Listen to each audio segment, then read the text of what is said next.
Good afternoon. Welcome to the WISE Award Winners panel debate. I'm Didi Guttenplan. I'm the lead education writer for the International Herald Tribune. And I'm going to introduce you to our extremely distinguished panel.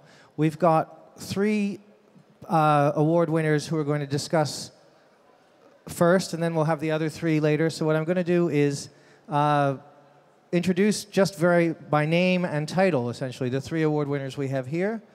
And then they're each going to say a little bit about their projects, and then we'll kick off the discussion.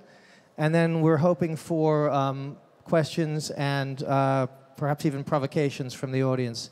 And then we'll do the same. We'll have a brief break, and then we'll do the same thing again for the second time. So first, to my immediate left is Frida Wolfenden, who's from the Teacher Education in Sub-Saharan Africa. Then there's Mohammed Ashrafuzzaman, who's from the BBC World Service Trust.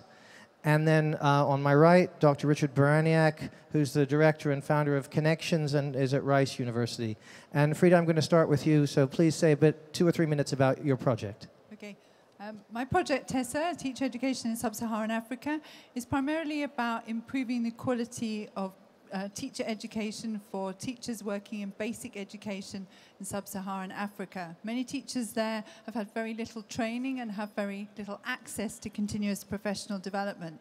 So TESSA is a consortium of 18 institutions, many of them African institutions involved in teacher education, and some international organizations like my own. I'm at the Open University in the UK.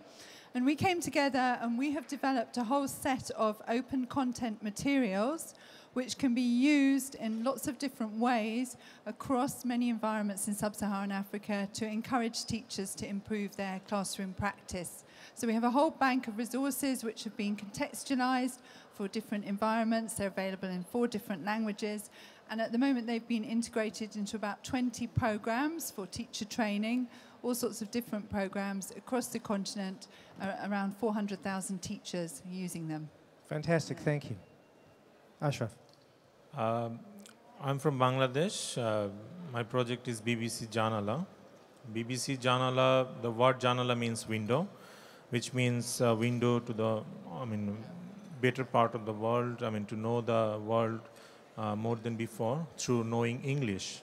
It's a very ambitious project funded by UK Department for International Development to teach Bangladeshi people English so that they can participate in the global economy and can bring a good future for the country.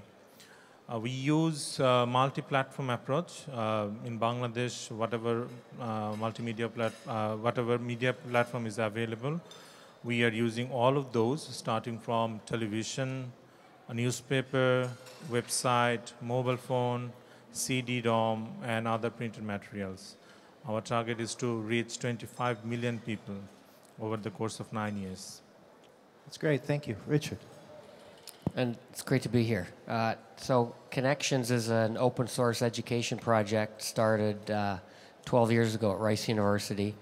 And today it's a pretty massive library of 1,000 free and open e-textbooks that are constructed out of little building blocks, about 20,000 of these building blocks that makes them very easily customizable and improvable by a community.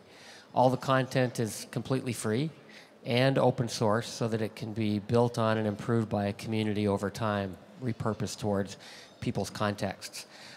It provides students universal and free access to high-quality content, provides teachers the opportunity to build the perfect book for their course, and it provides authors an opportunity to reach a global audience. Okay.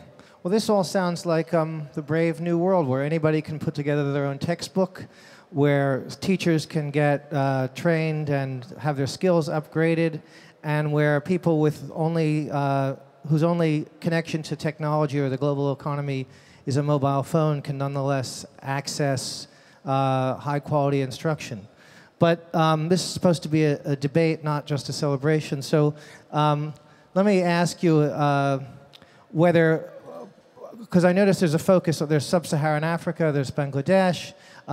Your curriculum, I notice, is used, for example, by community colleges and schools in the US where the students are not the economically most well off.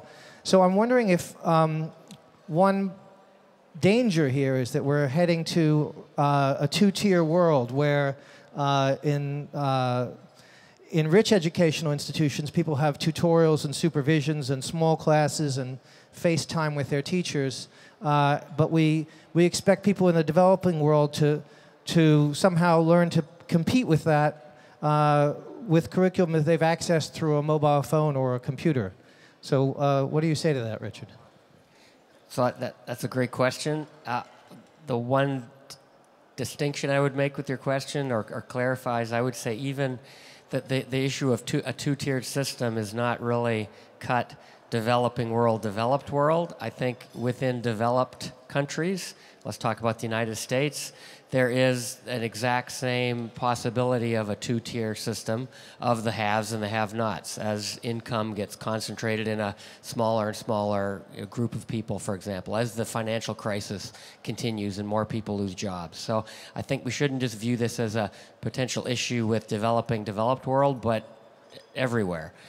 That being said, I think there's no question that we're moving to a world where electronic technology is going to provide new economies of scale for reaching everybody, and that the place that these are going to take off first is with the people who have the least resources. And I think the critical thing that we have to do is make sure that these people get access not only to these electronic kind of means of education, but also to the kind of fabulous opportunities that you might have at an elite institution. And Ashraf, how do you, if you agree with Richard, how do you do that? How do you move somebody on from your curriculum? What provision is there for somebody accesses English through your curriculum? What do they do in terms of support, teaching? This is a very interesting question. BBC Janala is actually part of a bigger project called English in Action. And English in Action has three different components in it. One is the teacher's training component, and the second one is improving the classroom-based materials for learning English. And the third part is educating teaching the adult population English, not through the conventional way, but through a different approach, which is media for education kind of thing, which is entertaining way of teaching English, not something like you go to a classroom and there is a teacher and the teacher gives you some course material and start studying, and after some time you just think that, okay, I completed this course and I am, I just crossed a particular level of English language. It's not like that. What we did, we actually developed few dramas, magazine programs, which we broadcasted through television, and we picked the learning content, the English learning content over there, and we repurposed them for the other platforms, for like mobile phone, for website, for print, for CD-ROM, and we gave it to the students. What we have found, it's not only, people who are actually learning English for their own benefit, but what we have found that the teachers who are actually teaching English in our country, they are also getting benefited by using it. They are also using this content in the classroom to teach their students. So they're using it as a resource, or they're using it as a curriculum guide, or? They're using it, as a resource, yeah. Frida? I wanted to make several points, actually. First of all, I wanted to really agree with Richard's point about I don't think the division is between different countries, but often within countries, within societies, about people who have access to particular forms of education. But I also wanted to kind of really challenge you, because implicit in your question was this idea that maybe distance education is somehow inferior to face-to-face education. I wanted to kind of come back on that because I work for an institution, Open University in the UK, which is one of the pioneers of distance education at higher education level across the globe. We've been going for 40 years now. Every year in the UK, the government does a survey of students, and every year the Open University is in the top 3 for student satisfaction. And I would want to claim that actually if you're working at a distance, the difference is you put the student learning at the heart of what you do. That's the starting point for planning any curriculum rather than the teacher. And often actually what happens in face-to-face institutions is we put far too much attention on the teacher rather than thinking about learning. And learning is in the end what matters, and that's what we're here for. So to kind of come back to your question, if distance education is being made available to a lot more people because of the use of technology, I would view that as being a really positive development. But I think it's really important not to see distance or non-face-to-face as somehow being inferior Okay, to, so to meeting you're taking issue with the implicit bias in my question. Yes, of your question. No, yeah. which is good. That's what I was hoping you would do. Okay. There was that implicit bias because I suppose in a sense the market sets priorities and in some sense sets values. And, you know, the Open University has an extremely distinguished record, although it does also include, or at least the last time I did an Open University course, you had a meeting with a supervisor as well. So there was a face-to-face element. Yeah. But I'm just thinking that, you know, the universities that people pay a lot of money to go to or to send their kids to, those still tend to be places where there's a lot of contact time. And I'm wondering whether, you know, we're sort of expecting people to do without contact time, and whether maybe that's a good thing. Maybe we should all learn to do without contact time. Or maybe technology is making contact time obsolete. Or maybe technologies, I mean, maybe some of you want to say how technology is changing what contact time is used for. Or maybe even technology is changing what contact time means. And contact time used to mean tutorial with your professor, but contact time now might mean meeting in a peer group over the internet with kids from schools in completely different countries, completely different cultures. So you can view these communication tools as not just trying to replace the professor, but actually add tremendous value to the entire educational process. Well, but in a sense, you're talking about open courseware or distance learning as a supplement to, or something that happens alongside face-to-face teaching rather than instead of. And maybe that's true at Rice or, you know, at elite institutions. But I'm wondering, I guess I'm just wondering whether, you know, there's something to be worried about as well in this spread of glorious technology. But I think as Richard said, isn't it about looking at where we're starting from? And somebody today already in this conference has mentioned a huge increase in the number of students who are going to higher education over the last 10 years. And actually, it's just not possible for us to, you know, every country.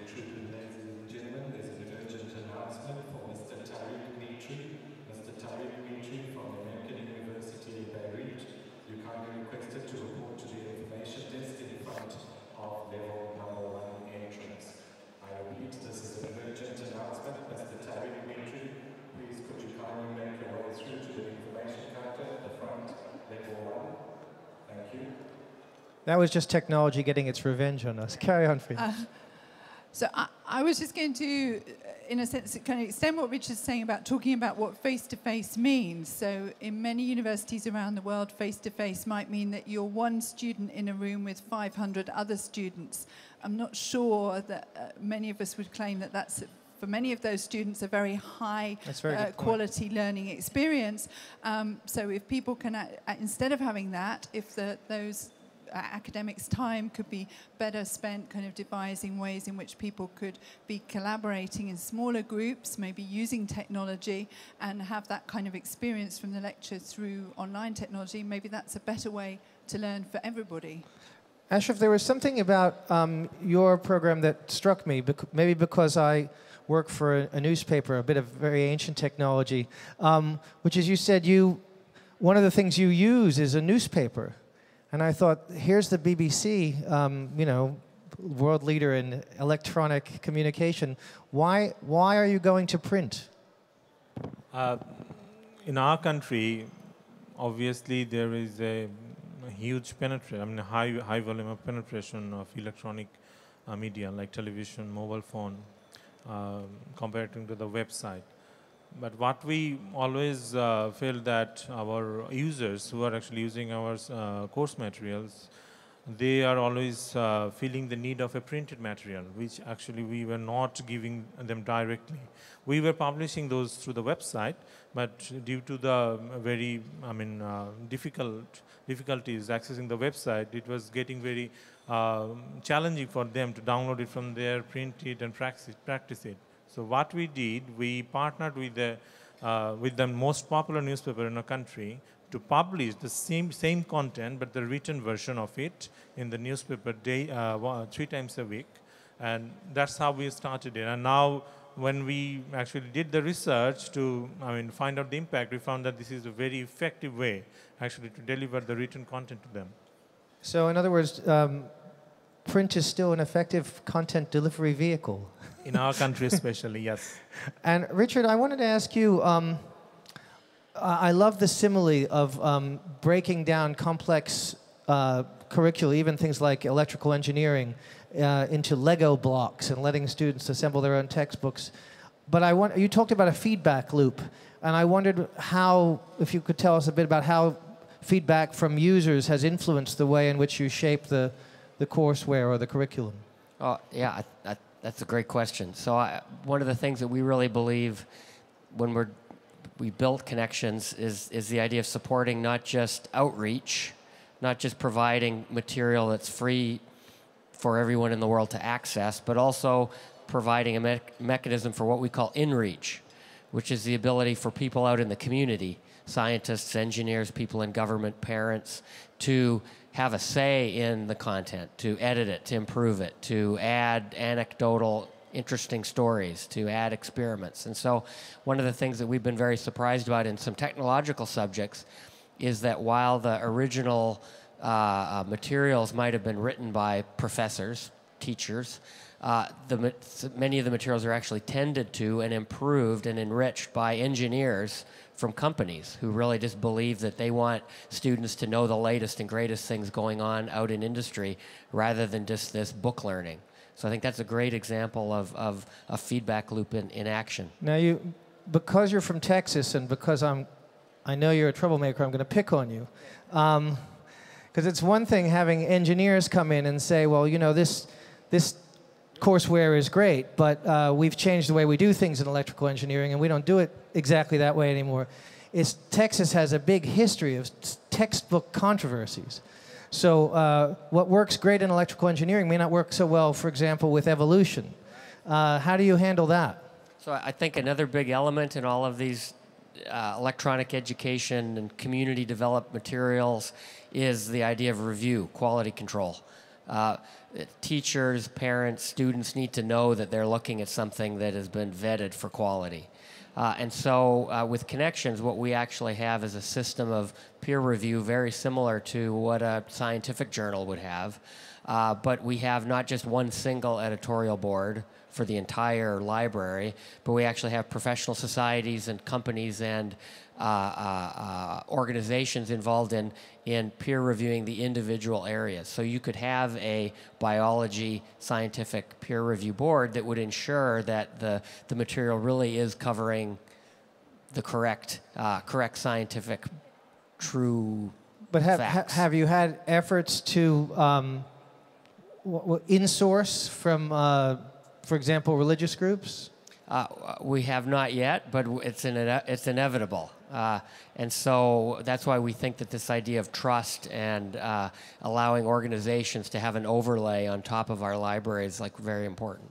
I'm going to go to questions and answers in the audience in a minute, but I wanted to ask Frida something too, because I don't want you to think that you're not going to get picked on, which is you're developing this resource for teachers in sub-Saharan Africa, and so far in this conference and at other conferences I've been to, Africa is often depicted as a consumer of educational material, and I wondered whether this has allowed that balance to shift in any way, whether by doing this your group has enabled Africa to produce educational material that's being consumed elsewhere, exported elsewhere.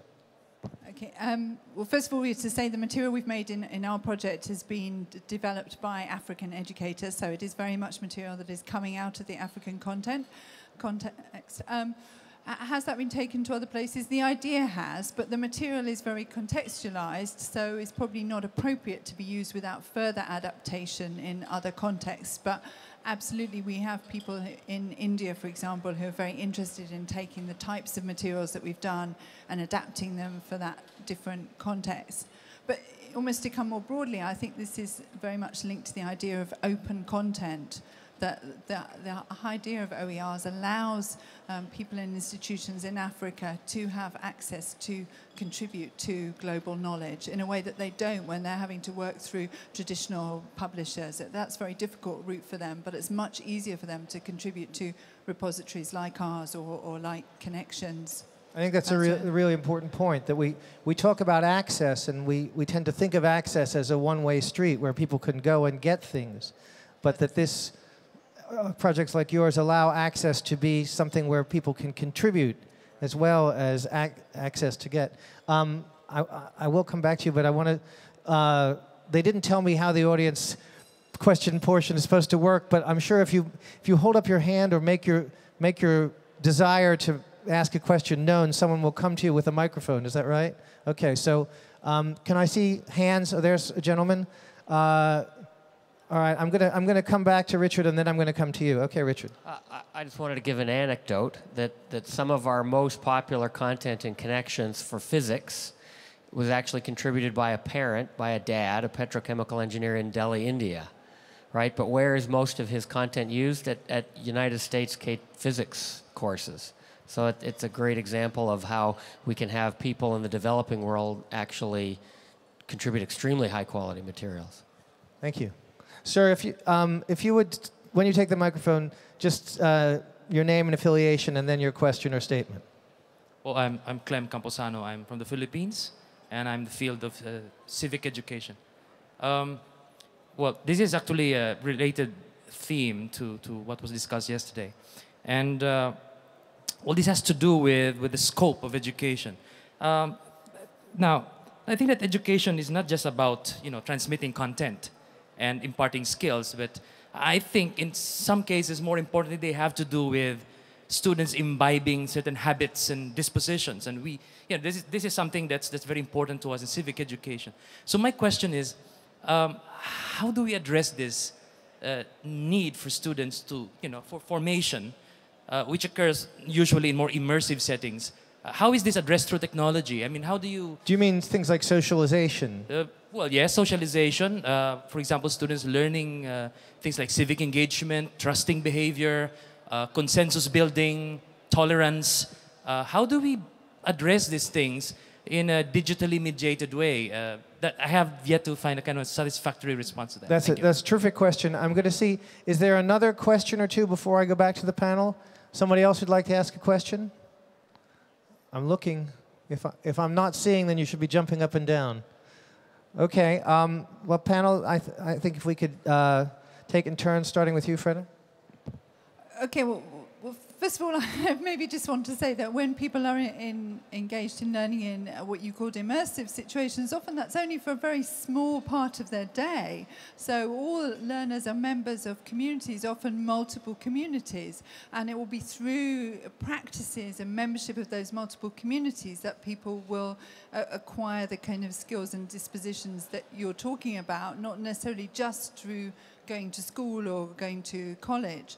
So I think if people are engaged in education, which is not quite the same face-to-face education, they will still be members of those communities. So they will, and maybe those communities, some of those communities might be online communities. So they'll still be having to engage in dialogue with other people, and there will still be practices within that community that they will learn to participate in. So I think that the practices of the community might look different, but the actual, and the skills might be different actually that you're learning, but you will still be engaged in the same kind of processes. Ashraf? This is a very interesting area for our country as well. Like what we have found after doing a rigorous research for 1 year, that in our country, the learner's autonomy like, I mean, learning by yourself is extremely low. So when we are actually designing the services, delivering English learning content through media, through media platforms, it was quite a big challenge for us. How we, actually motivate the user to bring this, learners' autonomy inside them so that they can start learning. So what we did, we used the media. We used the media to break the, this barrier with the behavioral change. We, use the media to encourage them that you can learn by yourself. And we, set some examples of different learners, how they actually adopted these services of the media platform and how they're actually getting benefited. Other than that, we are also doing a pilot right at the moment, which is called Learning Circles across the country, where we are actually tapping into other educational learning, learning circle kind of thing, where we are not giving them the educational material right away, but we are educating them how actually they can use these educational media products so that they can actually learn together, practice together, and actually can, get their English language improved. So it's kind of self-organized study group, Exactly. peer-to-peer. Richard.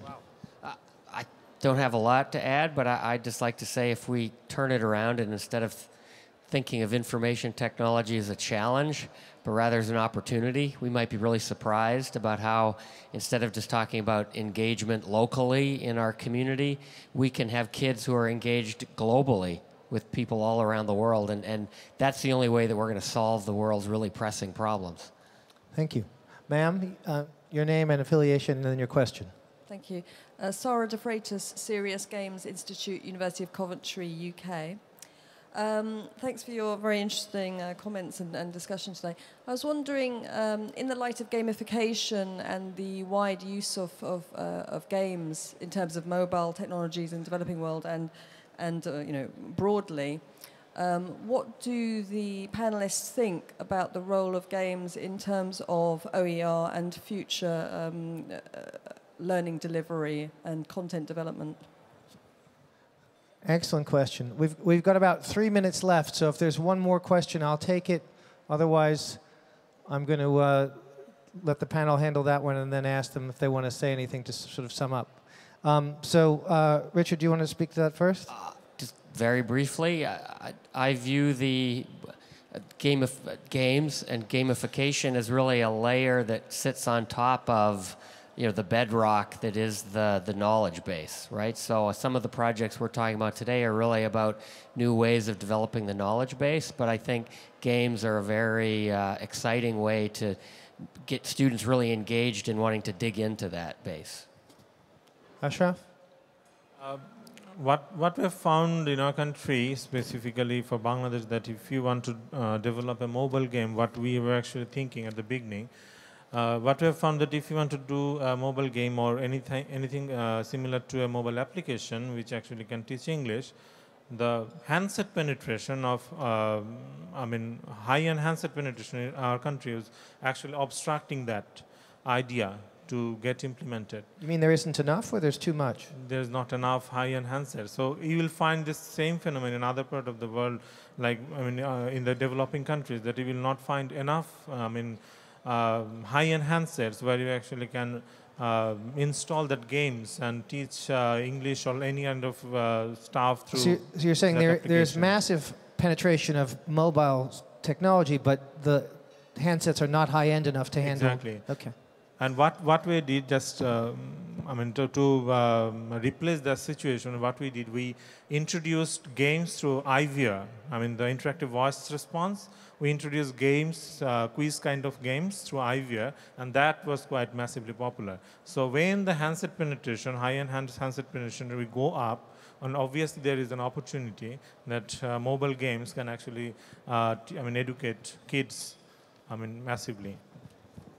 Freda? I would just like to echo that. We'd love to be using more games and so on, but actually in the countries that we're working with, the teachers that we're working, whilst they might have mobile phones, they're very low-end spec, so they're not able to use that kind of technology yet. They don't have access to any other forms of technology often. So, I mean, maybe just to come back to your point that you raised with Asha around newspapers, I mean, most of the teachers that are engaged with our materials are engaged with them in print form, not online yet.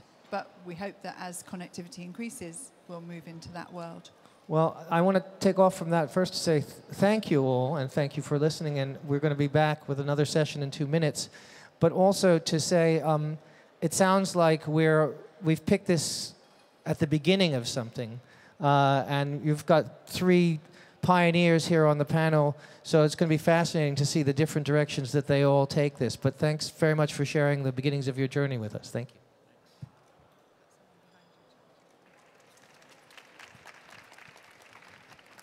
I'm going to have to call on you next time. They're very strict. I'll come back. You can ask the same questions.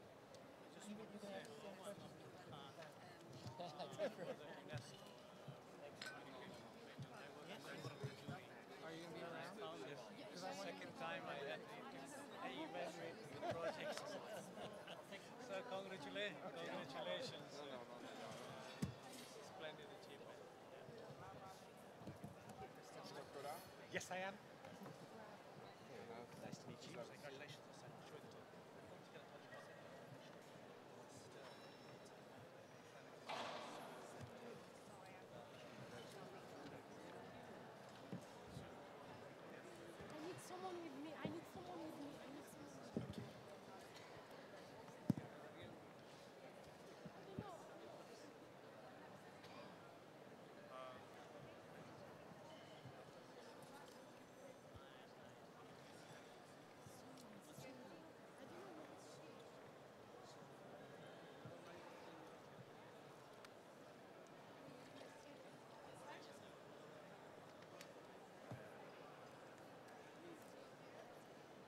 Seen the format? Yep. I got the idea. That was good. I'm glad we're second.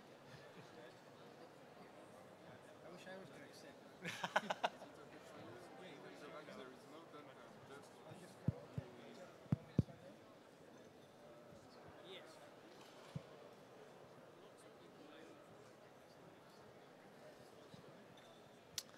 So we're back. Thank you for sticking around, those of you who have stuck around. And if you're just joining us, welcome to the Day 2 discussion with the WISE Award Winners panel. We've got another 3 extremely distinguished panelists. In this case, I would say this panel is changing our views about who can be educated, how they can be taught, and how education can be changed. So I'm just going to, again, just give your name and title. I'm going to do that. But then I'm going to go around and ask you to say a couple of minutes about your project. So to my left is Paul Collard, who's the Chief Executive of Creativity, Culture, and Education, which is based in the UK. Ricardo Rosas is from the Center for the Development of Inclusion Technologies. And Mohamed Abed Andalusi is the chairman and CEO of Injaz Al Maghrib and the founder of Al Jazeera, which is a business education collaboration. But Mohamed, why don't you begin and tell us a bit about your project? My name is Mohamed Abed Andalusi. I come from Morocco. I am a former banker, and during my prolonged experience in the banking sector, I noticed the wide gap between the supply and demand of the labor market. And I noticed that the private sector suffers from the lack of human resource quality necessary to improve its competitiveness. So, concerned by the development of my country, I decided to utilize my connection with businesses to get them involved in the improvement of education. Not only with financial contribution, it is easy, it could be done by anybody, but with a true engagement in participating in school management and in stimulating entrepreneurial spirit in the framework of what I called school sport committee. It's like a board, and invite businesses to be represented in this board, and the principal, the teachers representative, and the parents representative, and all together, according to the school needs, they decide an annual action plan and to develop some extracurricular activity and to help a student to prepare them to employment. Thank you. Ricardo. So I come. You just hold it under your chin like that. Okay. Yes, I come from Chile, from the Center of Development of Inclusion Technologies, and I'm interested in the education and alphabetization of disabled children. And we developed several softwares, but the software that gained this award is a software for the deaf children, and deaf has a special difficulty for learning to read, because reading is an exact representation of the sounds of the letters. So this correspondence is very hard to grasp for the deaf population, and we developed this software for help them to grasp the code or block the code. And it's called Sueña Letras. Sueña Letras. What does that mean in English? Yeah, it is a game, a word game, because sueña is dream, to dream, but it's very close to seña, what is sign. Okay, so it's a word game. So Spanish. dreaming and signing. Dreaming and signing letters. Fantastic, thank you. Paul. In our program, Creative Partnerships, essentially what we do is put creative professionals, artists, designers, architects into schools. But I suppose the innovation in the program is that rather than asking them to teach the technical skills that go with their art form, we ask them to go into schools and innovate. And therefore, they work with groups of teachers and young people on problems that are in the schools in order to bring around innovative solutions to those problems. The reason for this is that ultimately, if we want young people to grow up creative and innovative, as more or less everyone at this conference seems to want them to do, they have to be brought up in an innovative and creative environment. And also, there is no end to the number of problems in education which will want creative solutions to it. So it's not about going, oh, there's going to be one answer and now you've cracked education. Is you want schools to be endlessly innovative and creative in how they approach the myriad of problems that they face. Okay, I'm going to ask a provocative question, I hope, first from all of you, and then I'll come back for individual things. But you're talking about the mismatch, Mohammed, between the skills you need as an employer, essentially, in the labor market in Morocco. And you're talking about people who the conventional system of education in some sense fails, or at least it's opaque to them, if I can use a visual metaphor for phonetic difficulty. And Paul, you're talking about people kind of creating and innovating and doing things completely differently. And I'm wondering if there's a conflict here, because Mohammed, presumably you want employees who can innovate, but you also want employees who can read and write and take notes and show up on time. Is there we all want to encourage innovation, but are we chasing it too hard? Should we be worrying about presumably some people say to you, well, you're bringing these fancy artists into classrooms, but our kids can't read and write at grade level yet. What do you say to them, Paul? We do a huge amount of research to assess the impact of our programs, and we work on a very big scale. We had 2,500 schools in our programs last year, and that allows us to evaluate the impact of the program on a very large scale. We can show that not only did it not distract from raising standards in literacy, numeracy, science, and so forth, but in fact, the children exposed to those approaches did better in their exams as a consequence. We are inspected also by an organization called Ofsted, which is the Office for Standards in Education, which inspect all schools in England. And they've done 2 reports on us, and the second one in 2010, and this is the official education view, said at the start, there is no conflict between standards in education, a core curriculum, and the creative approaches that we do. In fact, in the schools that they visited, the standards were higher than they were in those schools that didn't take these lines. So it's not me that's saying it, it's the way it goes. Okay, so that's a takeaway line for today. There is no conflict. The British government's body stands, official watchdog stands behind it. Ricardo, I don't want to challenge you because I think you're doing miracles every day. But I have a question about how these miracles are possible. So could you tell us a little bit more about the process of translating sign language into written language and how you attack that problem? Yes, this is exactly the point. A sign language is not directly translatable to written language. You know, every deaf person must learn the written language really as a second language, and this is the big problem, because the mother tongue of the deaf population is usually the sign language, but they have to learn the respective second language. It can be English, Spanish, or whatever, you know. And this second language learning is usually made at an age where you can learn any language more as a mother tongue.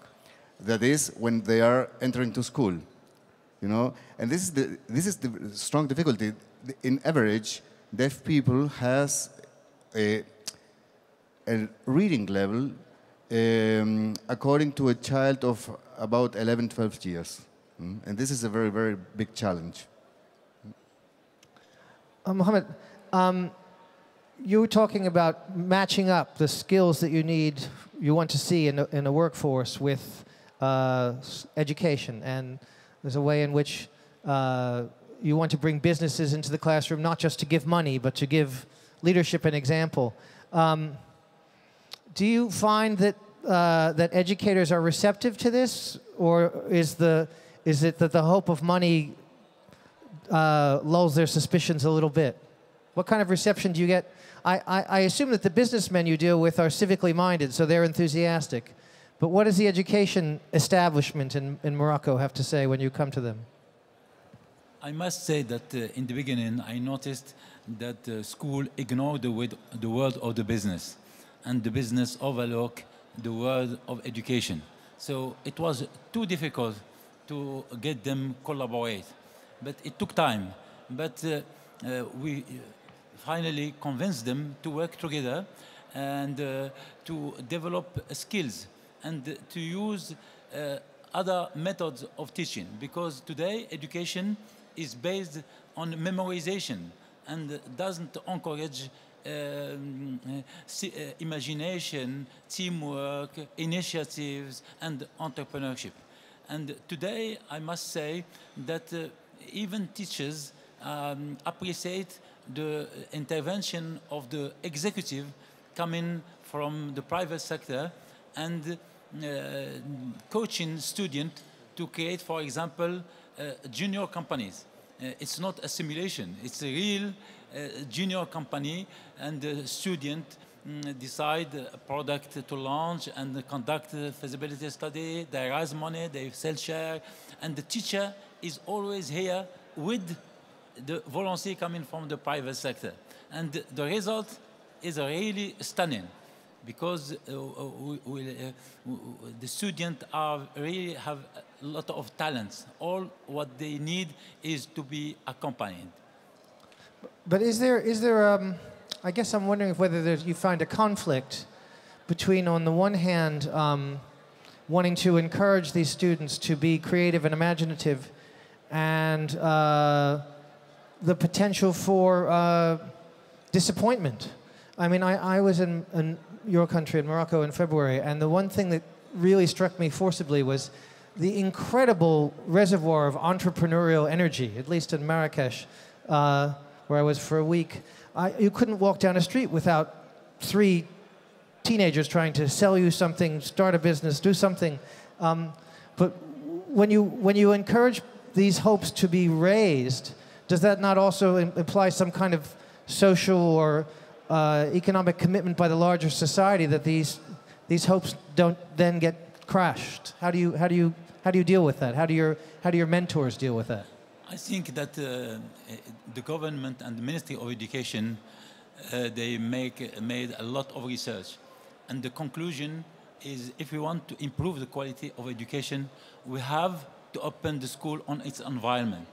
And today, many initiatives has been taken to improve the quality, but we failed. And today, with everybody agree that if we need to improve the quality, we need to use innovative approach. And sure, with this arrange some teachers and some principals. But I think when themselves, they see the result at the end of the year, when they see students, we have transformed them. We have some testimonial from students. For example, one student said, I have learned at least one thing. I will never be an employee. And when, for example, one student say, this training changed the course of my life and gave me a reason to wake up every morning. So everybody is convinced that it is a good way to improve the quality of education. Ricardo, you developed this method for breaking down, well, taking people across from sign language to written language. And I wondered whether, two things, whether this is applicable to any sign language, because I don't know whether the hearing audience, which I assume is everybody listening to my voice, is aware, but there are lots of different sign languages. There's not just one, there's not just even one per language, there's not like just one English sign language, one Spanish sign language. So is the method that you've developed translatable across different sign languages? And second question, did you learn things in developing it that is applicable to other languages or other teaching methods? In other words, is there something that we can take away from the process that you've learned that can be applied to other areas of education? Yes, the first thing is, of course, there are many different sign languages. We have, in fact, in every Spanish-speaking country, one different sign language, and in any cases, very different ones. Okay, for instance, Argentina and Chile, neighborlands, have totally different sign languages.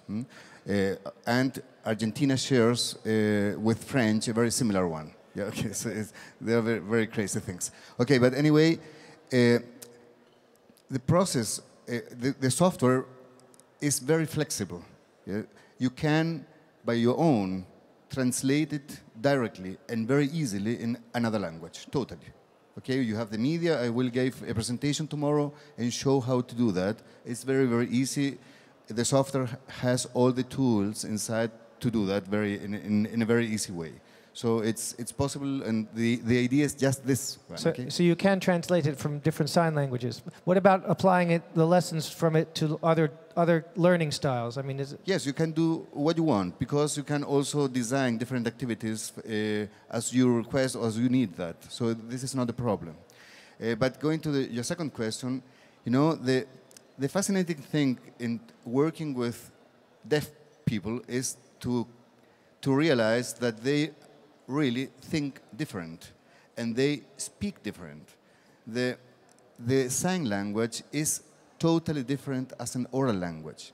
It's not directly translatable, you know, and it's fascinating to see in bilingual people that these hearing children from deaf parents, yeah, these bilingual people, they really has an advantage in communication that you and I don't have, because they really grasp some meanings in the non-verbal communication that it's incredible. This is what I learned from sign language. It's a very rich language.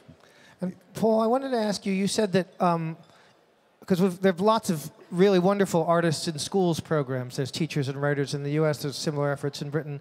But yours is different because you go into schools and you say to the artists, solve a problem that they have in the school. So tell us some of those problems and what they've come up with.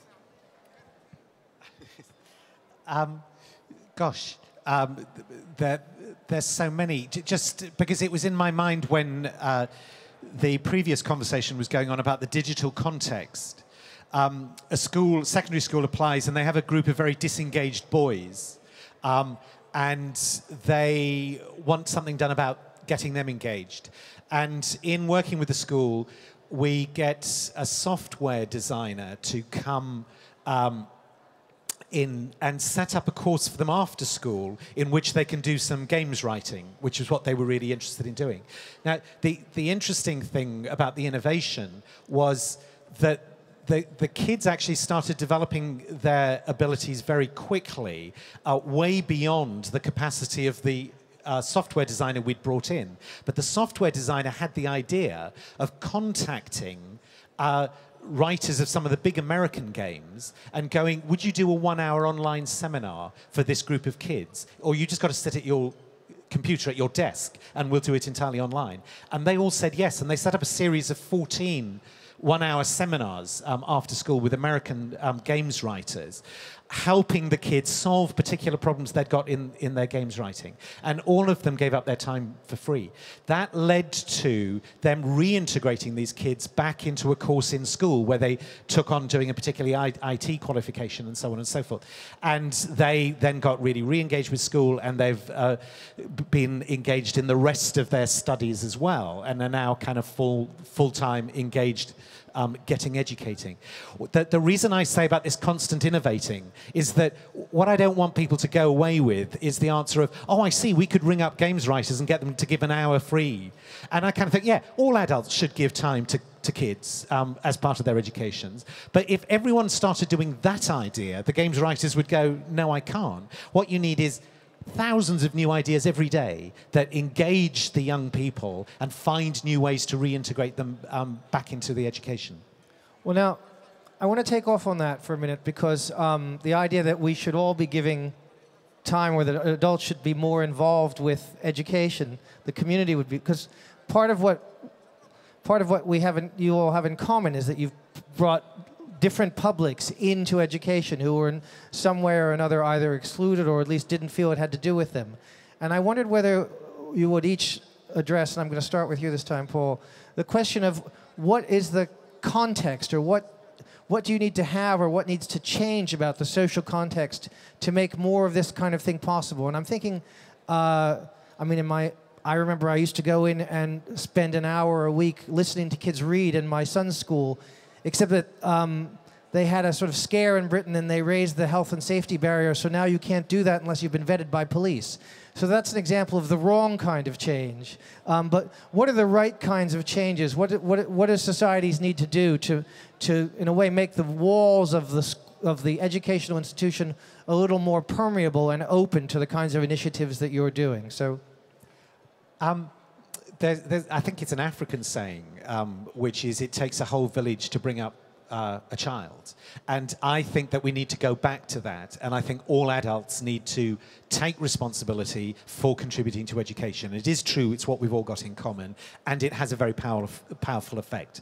There are two particular barriers that you need to work on. One of which is you need to provide some training to those adults coming into school. This isn't like they've got to go away and do teaching certificates, but an afternoon or a day or 2 or 3 days, depending what they're doing, to build their capacity to work effectively in that school. You've got to put that in order to really make it work effectively. Secondly, we're doing some work in some German schools now, and it's the point you were making about what's happened in English schools. What amazed me, I was there just 2 or 3 weeks ago, is that you can wander into all the schools straight off the street, and nobody challenges you, and our schools in England have become fortresses. And I said to one of the head teachers, I think this is absolutely amazing. I mean, I just love the way you can walk into the school. I said, in England it's terrible because we had this terrible shooting, and this person came in and shot 14 kids, and so they've turned the schools into forts. And this head teacher said, that happened here in Germany as well. And we decided we weren't going to give in. We want our schools to be open, and we're not going to give in and turn our schools into fortresses. And I think the British government has got to go back and completely rethink its approach to openness. We should, as communities, flow into our schools, be ever present in them, and all the best schools that I've ever been to are full of extra adults. Thank you. Ricardo. Yes, I think you can easily assess the human development of a country simply by seeing or by looking how are they taking care of their disabled population. This is very interesting. I give you an example. Costa Rica and Uruguay are very small countries, very, very small, poor countries, orders of magnitude poorer as Chile, for instance. But they have very, very, very advanced public politics about disabled people. And they have, in fact, very, very high standards in human development. So I think the challenge for underdeveloped countries, but in human development index, is to take care from the disabled population. And to make that, in a way, a larger priority for the whole society rather than just the families of the disabled and those directly affected. Yes. Mohammed. I think we need three things. The first is the entrepreneurship has not to be an extracurricular activity.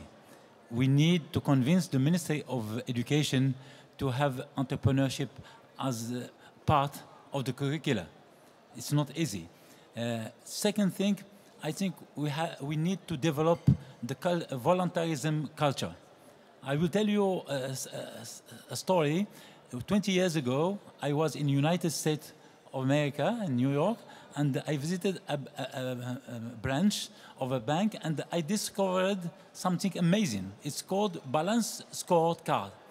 In this card, we find 5 key performance indicators for staff evaluation. And one of these indicators was service to the community. So we have to develop this culture so as executive, more and more executive go into school every week.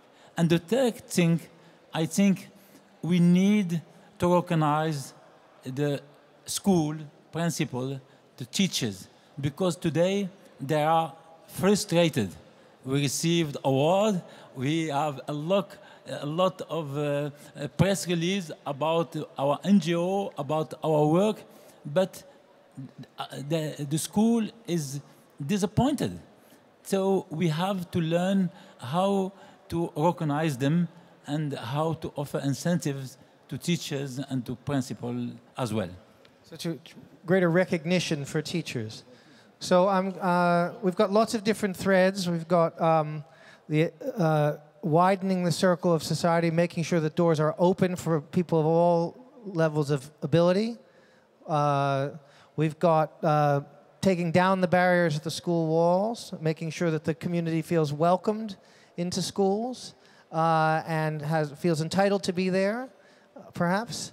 And as part of that, an element of the community is also the business community feels that they are not only welcomed in schools, but also expected, perhaps, in schools, that they have an obligation to give back something to the educational system and the societies where they work. So there's a young lady here who I promised to call on. Do you still have a question you'd like to ask that you think this panel would be fantastic? So I'm going to call on, I'm going to take, if we have 3 questions, I'm going to take 3 and then turn it over to the panel to answer. But first, this young lady's question. So please, your name and your affiliation, and then your question. My name is Salma Musa. I'm a senior at Georgetown University here in Qatar. I have a question for all of the speakers. You all come from very different backgrounds and national contexts, Latin American, Arab, European. So I'm just wondering, for your projects and in your experience, has most of your support come from the public or the private sector? And what role do you think your governments play in your particular job? So are they more of a help or a hindrance? Terrific questions. Thank you. There's a lady over there. Good afternoon. I'm Teresita Insyong from the Philippines. My question is addressed to Dr. Ricardo Rosas. I am interested in knowing if the kids that are, rather the deaf students who are using your program can be understood, their sign language can be understood in the culture. And 2 is this, and another question is this also a tool for inclusive education? Can be in the end. How do you engage parents to be partners of your program? Okay. And do we have anyone on this side of the room? I'm taking questions from here. Or is there one more from this side, or should we? All right. Well, we'll take those. You can answer those 2. Do you want to go first because yours was specifically addressed to you, and then we'll go back to this young lady's question, and I'll make sure you answer it thoroughly. So I will begin with this question so that we can later talk about it. Okay. Oh yes, the program permits allows the children learn not only their own sign language, but also all the others that we have yet developed. We have right now 8 versions, and we are working in other 2, and we hope in the next years have much more. This was the first part. For the second part, this can be used, of course, as an inclusion tool. But it is very hard to have a real inclusion with deaf children in a normal class. And I am not sure if it is desirable in any cases. Yeah, in most cases, is it not desirable because deaf children are really talking another language than hearing children. And so it is it's a big debate in this area. So I only would see the point that it is not so easy to think a priori that every deaf child must be integrated in a normal class.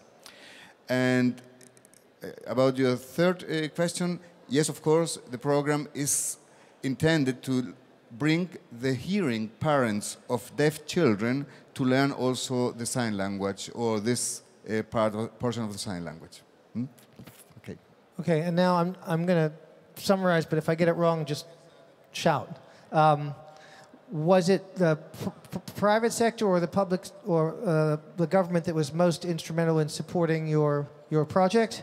And then, regardless of how you answer that question, what was the role of the government in the country where you operate in terms of your project? And Paul, we'll start with you. In most cases, it's, and certainly in the UK, it is the government that provided the money. But you raise a really big issue, and it's this.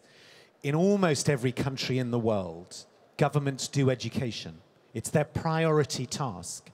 There are big arguments in different countries, like in the States, government doesn't really do health, for instance. It's a huge part of Western European government activity, and so. But they all do education.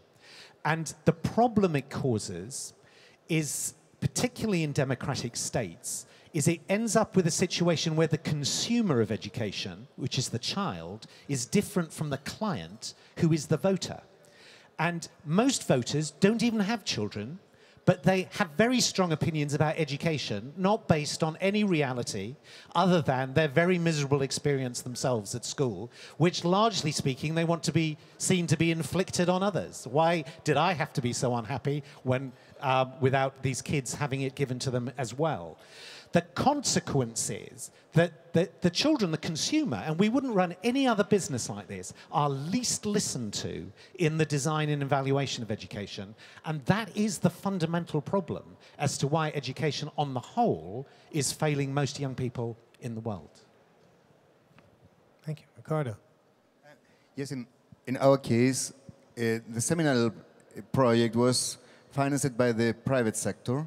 It was more a prototype, but with this prototype we could apply for a grant from the Inter-American Bank, and then we gained this grant, and also and after them we gained a grant from UNESCO. So we have a mixture of sectors that financed that, and we are right now also having a very big support from the government for this project.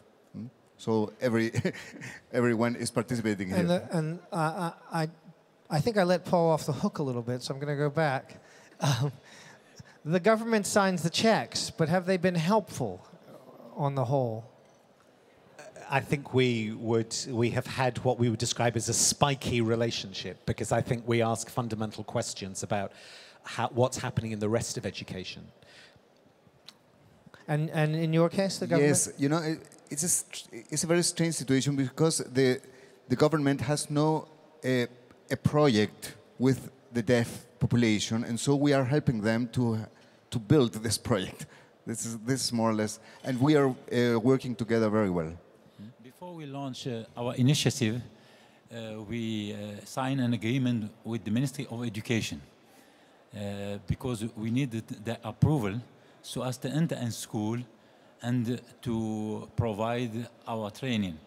And the minister was very motivated, and he sent a letter to all Moroccan schools, more than 10,000, and recommending to all the school to welcome business who would like to adopt a school or to train a student.